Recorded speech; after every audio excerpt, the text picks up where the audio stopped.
How did the Blue Collar Comedy Tour change your life? Well, I mean, it took me from doing comedy clubs to where I was rocking the comedy clubs, but I'm doing, 300 a night. I'm doing 7 shows. So I'm doing 2,100 people, 7 shows, 5 days, which was awesome. I loved it. I went from doing 2,100 people and for a week to 14,000 a night. So now I'm doing, now I'm going from 2,100 a week to 42,000 a weekend.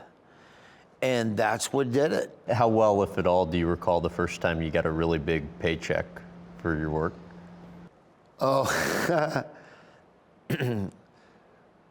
well, when we were just curtain jerkers on there, we were only making, we weren't, we were just pulling in good money, better, most people, but Jeff and Bill were doing all that. But I think the first big check I got, was where they wanted me to start going out into some theaters.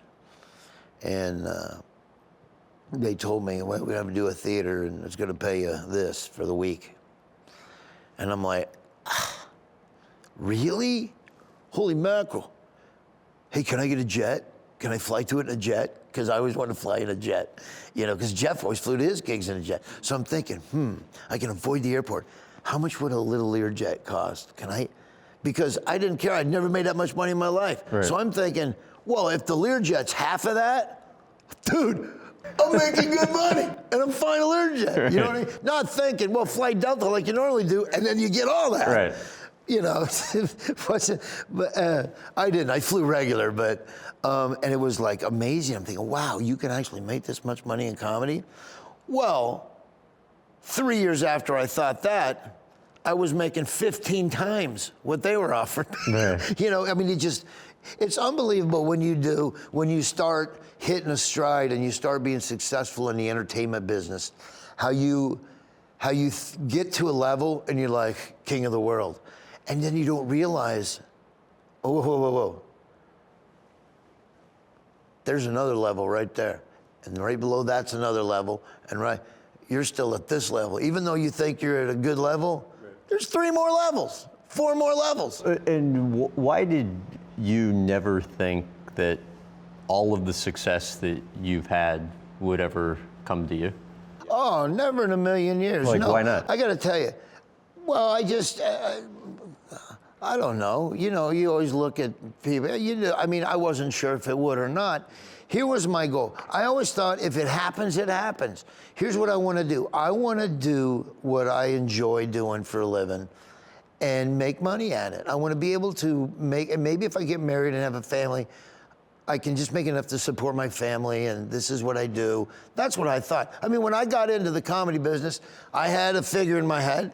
Before I quit my job at the hotel, which I never, by the way, have officially quit, the Hyatt Regency gave me a leave of absence to pursue my dreams. And they said, if it doesn't work out, you always got a job with us. That's what they told me.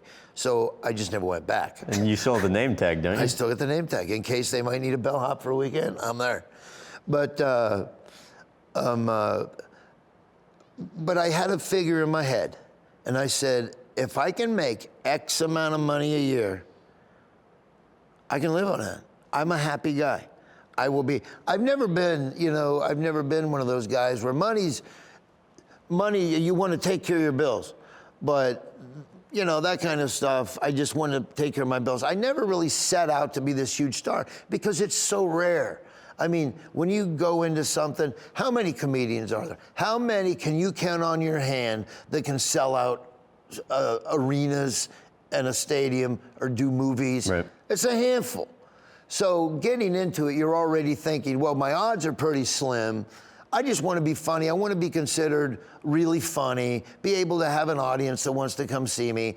But if I can kick back every year and I can have 25 comedy clubs want to hire me because they like me and I can sell some tickets, I'm happy. I'm happy doing that. Fortunately for me, it just spun out of control and went really crazy,